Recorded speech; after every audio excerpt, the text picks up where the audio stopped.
അതേടാ മഞ്ജുവിന്റെ പെണ്ണ. അതേടാ ഞാൻ മഞ്ജുവിന്റെ പെണ്ണാണ്.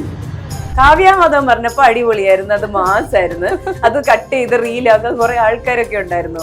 അതൊരു പാവപ്പെട്ട സുരിത പറഞ്ഞ അതൊരു പ്രശ്നമാണ്. അവളിന്റെ കൂടെ ഞാനുണ്ടടാന്നൊക്കെ പറയുന്ന ഒരു യൂസേജ് ഒക്കെ എനിക്ക് ഭയങ്കര ഇഷ്ടപ്പെട്ടു. നല്ല ക്യൂട്ടായിട്ടുള്ള കപ്പിൾ. മുൻപിലും പിൻപിലുമായി ഒരുപാട് റീലുകളുണ്ട്. അതെ, ഉറങ്ങുന്ന റീലൊക്കെ ഉണ്ട്. ശരിക്കും ഭയങ്കര ക്യൂട്ടാണ് അവര്. നമ്മളെ സ്നേഹിക്കാൻ ബീങ് ലവ്ഡ് എന്ന് പറയുന്ന വലിയൊരു ഫീലിംഗ് ആണ്. ഓക്കെ, എന്നെ ഒരാൾ സ്നേഹിക്കുന്നുണ്ട് എന്നുള്ള തോന്നൽ അത് ഭയങ്കര വലുതാണ്. ഒരു പ്രണയമുള്ളതൊന്നുമല്ല. നമ്മള് മിന്നൽ മുരളി സിനിമയില് നമ്മള് ആ ഒരു പ്രണയം ഉണ്ടല്ലോ, ആ ഒരു സിനിമയിൽ കാണുന്ന പ്രണയം കഴിഞ്ഞ കുറെ നാളുകളായി നമ്മുടെ എല്ലാം ഇൻസ്റ്റഗ്രാം ഇൻബോക്സുകളിൽ എല്ലാ ഫ്രണ്ട്സും അയച്ചു തരുന്ന ഒരേ റീലുണ്ട്. എല്ലാവർക്കും അങ്ങോട്ടും ഇങ്ങോട്ടും തലങ്ങ വിലങ്ങ ദിവസം ഒരു 5 തവണയെങ്കിലും വെറുതെ ഒന്ന് സ്ക്രോൾ ചെയ്താൽ 5ാമത് വരുന്ന റീൽ ഇതായിരിക്കും. അതേതാണെന്ന് ഹർഷ പറയും. നേരത്തെ മേഘ പറഞ്ഞ ഒരു ഡയലോഗ് ഉണ്ടല്ലോ, നമ്മൾ വീഡിയോ എടുക്കുന്നതിന് തൊട്ട് മുൻപ് അത് തന്നെ പറഞ്ഞു തുടങ്ങിക്കും. അതെ, ഈ ലോകത്ത് എന്താണ് ഒരു പെണ്ണിന്റെ ഏറ്റവും വലിയ ധൈര്യം എന്താണെന്ന് അറിയോ? അവക്ക് മുന്നിൽ ഒരു ആണുണ്ട് എന്നുള്ളതാ. അതേടാ മഞ്ജുവിന്റെ പെണ്ണ. അതെ, ഈ സംഭവം ഞാൻ കാണാൻ തുടങ്ങിയിട്ട് കുറെ നാളായി. ഞാൻ വിചാരിച്ചു ആ ഒരു ട്രെൻഡ് കുറച്ചു നേരം കഴിയുമ്പോ അതങ്ങ് മാറുമായിരിക്കും എന്ന് വിചാരിച്ചു. തോന്നില്ല, ആ ട്രെൻഡ് മാറാനുള്ള സാധ്യതയൊന്നുമില്ല. അതിങ്ങനെ കണ്ടിന്യൂ ചെയ്ത് പൊക്കോണ്ടിരിക്കുകയാണ്. ഇന്നും എനിക്ക് രണ്ടുപേരും റീൽ അയച്ചു തന്നു. അപ്പോ ഇൻസ്റ്റഗ്രാമിന്റെ ശാപമാണോ എന്താണെന്ന് അറിയില്ല. ഒരുപക്ഷെ ഇവരൊന്നും ഇൻസ്റ്റ ഉണ്ടെന്ന് അറിയണ്ടായിരുന്നു എന്ന്. പക്ഷെ ഒരു കാര്യമുണ്ട് ഹർഷ, പ്രണയമാണ് കേട്ടോ.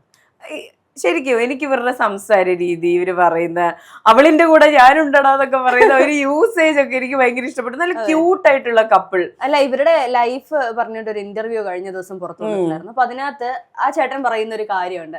പുള്ളി പറയുന്നത് അവൾക്ക് മുൻപ് ഒരു പാസ്റ്റ് ലൈഫ് ഉണ്ട്, അതിൽ അവൾ അനുഭവിച്ച ഒരു വിഷമങ്ങൾ അതൊന്നും എന്റെ ലൈഫിൽ വരുമ്പോൾ പക്ഷെ കൊട്ടാരമൊന്നും ഇല്ല, അല്ലെങ്കിൽ ഒരുപാട് പണമില്ല, വലിയ ആഡംബര ജീവിതമില്ല, പക്ഷെ കൂടെ നിൽക്കുമ്പോൾ സന്തോഷമുണ്ട്. അവൾ അന്ന് അനുഭവിച്ച വിഷമം ഇനി ഞാനായിട്ട് കൊടുക്കില്ല എന്നുള്ളൊരു ആത്മവിശ്വാസം, അല്ലെങ്കിൽ ആ ഒരു വിശ്വാസത്തോടു കൂടിയാണ് അവളെ എന്റെ ലൈഫിലേക്ക് കൊണ്ടുവന്നത് എന്ന് പറയുമ്പോൾ, നമ്മള് മിന്നൽ മുരളി സിനിമയില് നമ്മള് ആ ഒരു പ്രണയം ഉണ്ടല്ലോ, ആ ഒരു സിനിമയിൽ കാണുന്ന പ്രണയം, ആ ഒരു പ്രണയം ഏറ്റവും അവസാനം കൊണ്ടുപോയി ഒരു മരണത്തിലേക്ക് എത്തിക്കുന്ന, അല്ലെങ്കിൽ ഒരു ഭ്രാന്തിലേക്ക് എത്തിക്കുന്ന ഒരു സാഹചര്യം. അതുപോലെ മറ്റൊരു ഭ്രാന്താണ് ഇത് കാണുമ്പോൾ എന്റെ മൈൻഡിലേക്ക് ആ ഒരു സിനിമയാണ് കടന്നു വരുന്നത്. കാരണം ഭ്രാന്തമായ പ്രണയം, പ്രത്യേകിച്ച് അങ്ങോട്ടും ഇങ്ങോട്ടും ഒന്നും പ്രതീക്ഷിക്കുന്നില്ല. അവർ രണ്ടുപേരും അവരുടെ ചുരുങ്ങിയ ഒരു സൗകര്യങ്ങളിൽ സന്തോഷത്തോടെ ജീവിക്കുന്നു. എല്ലാവർക്കും അത് സാധിക്കണമെന്നില്ല. ഒരുപക്ഷെ എനിക്കാണെങ്കിൽ ചിലപ്പോൾ അത് സാധിച്ചെന്ന് വരില്ല. നമ്മൾ ചുറ്റുപാട് നോക്കി ജീവിച്ചു പോകുന്ന ഒരാൾക്കാരാണ്. പക്ഷെ ഇവര് ഒരുപക്ഷെ അതിന് മുൻപത്തെ ലൈഫുമായി കമ്പയർ ചെയ്യുമ്പോൾ ഇപ്പോൾ വളരെ ഹാപ്പിയാണ് എന്നുള്ളതാണ്. അതെ, ഇപ്പോൾ ഹർഷ മിന്നൽ മുരളി സിനിമയെ പറ്റി പറഞ്ഞത് കൊണ്ട് ഞാൻ പറയാം, അത് വളരെ ടോക്സിക് ആയ ഒരു പ്രണയമാണ്. കഴിഞ്ഞ ദിവസം ആ റീല് ഹർഷ ലൈക്ക് ചെയ്തേക്കുന്ന കണ്ടിരുന്നു. ഇതിനെപ്പറ്റി സംസാരിക്കണമെന്ന് ഞാൻ വിചാരിച്ചിരുന്നു. ഇപ്പോഴാണ് അവസരം വിളിച്ചത്. അതൊരു പ്രണയം എന്ന് പറയാൻ പറ്റില്ല, അത് ഒരു മാനസിക വിഭ്രാന്തിയാണ്. സഹോദരനെ കൊന്നിട്ട് സഹോദരിയെ പ്രണയിക്കാതെ അതിനെ പ്രണയം എന്നൊന്നും വിശേഷിപ്പിക്കാൻ കഴിയില്ല. അത് മറ്റൊരു വശം.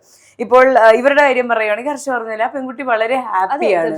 ഇപ്പൊ എല്ലാരും അവരെ ട്രോളുന്നുണ്ടല്ലോ, ഈ എന്താണ് മഞ്ജു എന്റെ കൂടെ ഉണ്ട് എന്നുള്ളതാണ് എന്റെ ധൈര്യം, ഞാൻ മഞ്ജുവിന്റെ പെണ്ണാടാന്നൊക്കെ പറയുമ്പോൾ ഇതേ ഡയലോഗ് നമ്മൾ കണ്ടിട്ടുള്ളത് പാപ്പിയപ്പച്ച സിനിമയ്ക്കകത്ത് കാവ്യാമാധവൻ പറഞ്ഞപ്പോഴാണ്.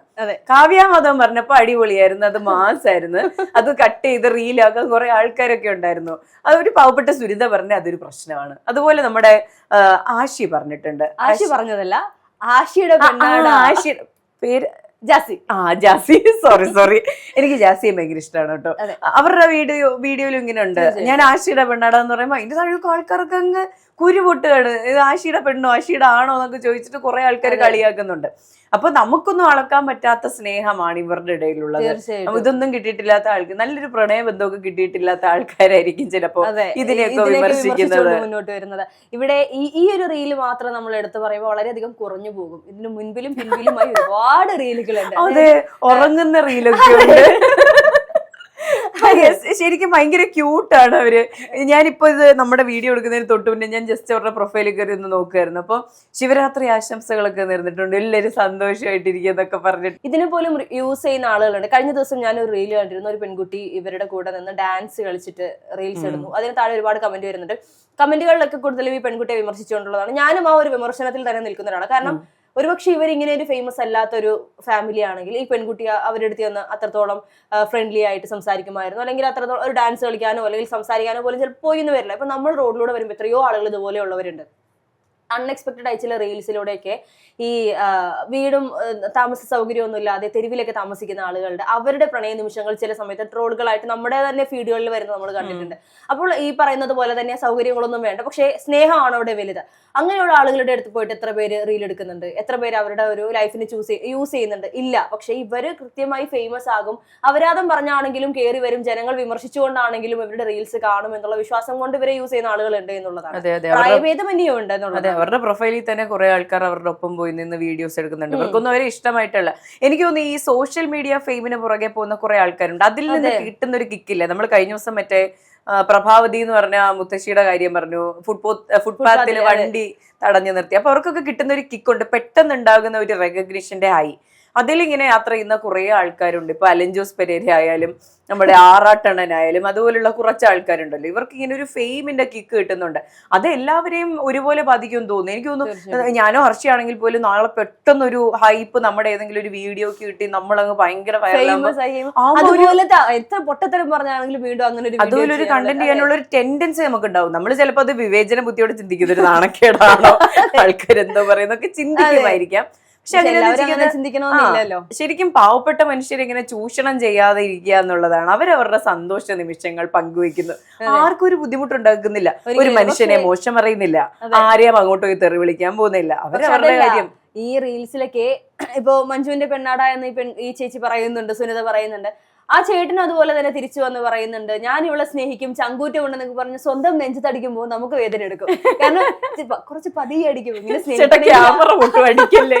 അതെ, അല്ല അങ്ങനെയൊക്കെ അത്ര ഷോർട്ട് ആയിട്ടൊക്കെ അടിക്കുമ്പോ ഇനിയിപ്പോ ആ ചേച്ചിയോട് ജീവിക്കാൻ ആള് വേണ്ടേ? ഇങ്ങനെയൊക്കെ അടിച്ച് എന്തെങ്കിലുമൊക്കെ സംഭവിച്ചു പോയാൽ പിന്നെ ആ ചേച്ചിക്ക് ആരാ ഉള്ളത്? അങ്ങനെയൊക്കെ ചിന്തിച്ചു പോകും സ്വാഭാവികമായിട്ട്. പക്ഷെ അവരുടെ ഒരു പുറമെ കാണിക്കുന്ന, എനിക്കൊന്നും ഉള്ളിലുള്ളതങ്ങ് പുറമെ വരിക നിഷ്കളങ്കമായിട്ടാണ്. അല്ലെങ്കിൽ സമൂഹം എങ്ങനെ എടുക്കുമെന്നോ, അല്ലെങ്കിൽ അവരുടെ കമന്റ് ബോക്സിൽ വരുന്ന ചീത്തവിളി. ഇപ്പൊ നമ്മളാണെങ്കിൽ ഒരു 10 പേര് നമ്മുടെ വീഡിയോക്ക് താഴെ വന്ന് കമന്റ് ഇട്ടാൽ നാളെ ഇത്തരത്തിലൊരു വീഡിയോ ചെയ്യുമ്പോൾ ഒരു ജാള്യത, അല്ലെങ്കിൽ ഇനി നാളെ ഇത് തന്നെ കേൾക്കേണ്ടി വരുമല്ലോ എന്നുള്ളൊരു പിന്നോട്ട് വലിയലുണ്ടാവും. പക്ഷെ ഇവരുടെ ഉള്ളിൽ അതൊന്നും ഇല്ല. ഇവര് വരുന്ന കമന്റിന് പോലും റിപ്ലൈ കൊടുത്തുകൊണ്ടൊക്കെ റീൽസ് ചെയ്യുന്നത് ഞാൻ. അങ്ങനെയാണ് ഞാൻ ഈ ഒരു വ്യക്തിയെ ഇങ്ങനെ സാധാരണ വൈറലായിട്ടുള്ള കപ്പിൾസിന് അല്ലെങ്കിൽ വൈറലായിട്ടുള്ള റീൽസ് ഒക്കെ എനിക്ക് ലേറ്റ് ആയിട്ടാണ് കിട്ടാറുള്ളത്. കാര്യം എല്ലാ ട്രെൻഡും കഴിഞ്ഞ് എല്ലാവർക്കും കിട്ടിക്കഴിഞ്ഞ് എല്ലാവരും അതിനെ കുറിച്ച് സംസാരിക്കുമ്പോൾ എനിക്കൊന്നും അറിയാം, എനിക്ക് മനസ്സിലാവാതെ ഞാൻ ഇങ്ങനെ വാ തുറന്നിരിക്കുന്ന സാഹചര്യം. പക്ഷെ ഇവരുടെ മേഘ കാണിച്ചപ്പോ തന്നെ ആയത് എനിക്കറിയാം. അങ്ങനെ ഒരു സാഹചര്യത്തിലേക്ക് വളരെ അപൂർവം മാത്രം. എന്തായാലും കേരളത്തിലെ ജനങ്ങൾക്ക് കൃത്യമായി ഈ മഞ്ജുവിനെയും സുരിതയെയും അറിയാം എന്നുള്ളതാണ്. അതെ, ഇപ്പൊ എന്റെ ഫ്രണ്ട്സ് ആണെങ്കിലും എനിക്ക് ഒരു മാസത്തിലേറെയായി ഈ വീഡിയോസ് വൈറലാകാൻ തുടങ്ങിയിട്ട്. ഈ ഓഫീസിൽ അതെനിക്ക് അയച്ചു തരാത്ത ആരും ഇല്ല എന്നാണ് എനിക്ക് തോന്നുന്നത്. ചോദിക്കുന്നുണ്ട്, ഇത് കണ്ടു കഴിഞ്ഞു എന്ന് മനസ്സിലായാലും വീണ്ടും അത് കാണുമ്പോ ഒരു സന്തോഷം. ഇറിറ്റേറ്റിംഗ് അല്ല. അതെ, അത് ഇറിറ്റേറ്റിംഗ് അല്ല. ഇപ്പൊ ഹർഷ പറഞ്ഞ പോലെ അതിലൊരു കള്ളത്തരമോ ഒരു അഭിനയമോ ഒന്നുമില്ല. അതിൽ എക്സ്പ്രഷൻസ് ഒക്കെ ഇടുന്നുണ്ട്, ഉറങ്ങുന്നതായിട്ട് അഭിനയിക്കുമ്പോ ചെറിയ കൊഞ്ചലൊക്കെ ഉണ്ട് പരസ്പരം. ശരിക്കും പറഞ്ഞാൽ നമ്മൾ പറയുന്നില്ല പ്രണയം പൈങ്കിളിയാണെന്നൊക്കെ പറയുമ്പോൾ തീർച്ചയായിട്ടും നമ്മൾ അതിനെയൊക്കെ അവര് കൊഞ്ചുമ്പോ നമ്മൾ എന്താ ചിന്തിക്കുക, ഈ ഇതെന്തേ കാണിക്കുന്നത്? പക്ഷെ അത് കുറച്ചുകൂടി ഹൈ പ്രൊഫൈലിലുള്ള ആളുകളാണ് കൊഞ്ചുന്നതെങ്കിലും കാവ്യ മാധവൻ ചെയ്തപ്പോ അത് അടിപൊളിയായിരുന്നു. ഇപ്പൊ നമ്മുടെ പാവപ്പെട്ട സുനിത ചെയ്യുമ്പോ അതെങ്ങനെയാ മോശമാകുന്നത്? ഇപ്പൊ നമ്മള് ചില റീൽസിൽ അല്ലെങ്കിൽ നമ്മൾ തന്നെ സ്വാഭാവിക ഇടയ്ക്കൊക്കെ പറയുന്നത് പോലെ മറ്റുള്ളവരുടെ ലൈഫ് കാണുമ്പോൾ നമ്മൾ ഇവരെന്തെങ്കിലും ചെയ്യുന്ന ഒരു ക്രിഞ്ച് ഫീൽ ആയിരിക്കും. പക്ഷെ നമ്മുടെ ലൈഫിൽ വരുമ്പോൾ നമ്മൾ ആ ഒരു മൊമെന്റ് എൻജോയ് ചെയ്യും എന്നുള്ളത്. കഴിഞ്ഞ ദിവസത്തെ നമ്മുടെ വാലന്റൈൻസ് ഡേ ചർച്ചയിൽ ചിത്ര പറഞ്ഞില്ലേ, എല്ലാ പ്രണയവും ക്രിഞ്ച് തന്നെയാണ്. നമ്മള് അത്രയും ആത്മാർത്ഥമായ ഒരു പ്രണയത്തിൽ പോയി നിൽക്കുമ്പോഴായിരിക്കും പൊന്നേതല്ലേ ബാലേജാക്കരെന്നൊക്കെ വിളിക്കാനുണ്ടാവും. പുറത്തുനിന്ന് നോക്കുമ്പോ ഇതൊക്കെ ഇവരെന്തോ കാണിക്കുന്നത്, ഇവരെന്തിനാ കൈ പിടിക്കുന്നതൊക്കെ തോന്നും. പക്ഷെ പ്രണയിക്കുമ്പോ അതൊക്കെ തീർച്ചയായിട്ടും എൻജോയ്മെന്റ് ആണ്, ഒരു രസമാണ് സത്യം പറഞ്ഞാൽ ഈ ലൈഫൊക്കെ. ഇവരുടെ ഈ ഒരു ലൈഫ് ഇത്ര ഹാപ്പിനെസ് ഇല്ലാതെ ഒരുപാട് പണം ഉണ്ടായിട്ട് വലിയ മറ്റേ പട്ടുമത്തയിൽ കിടന്നുറങ്ങുന്ന, പണത്തിന് മുകളിൽ കിടന്നുറങ്ങുന്ന ഫാമിലി ആളുകൾക്ക്, ഹസ്ബൻഡ് വൈഫ് റിലേഷൻ ആയിക്കോട്ടെ, കപ്പിൾസ് ആയിക്കോട്ടെ, പക്ഷെ സന്തോഷമില്ലാതെ കഷ്ടപ്പെട്ട് മുന്നോട്ട് പോകുന്ന എത്രയോ ആളുകളുണ്ട്.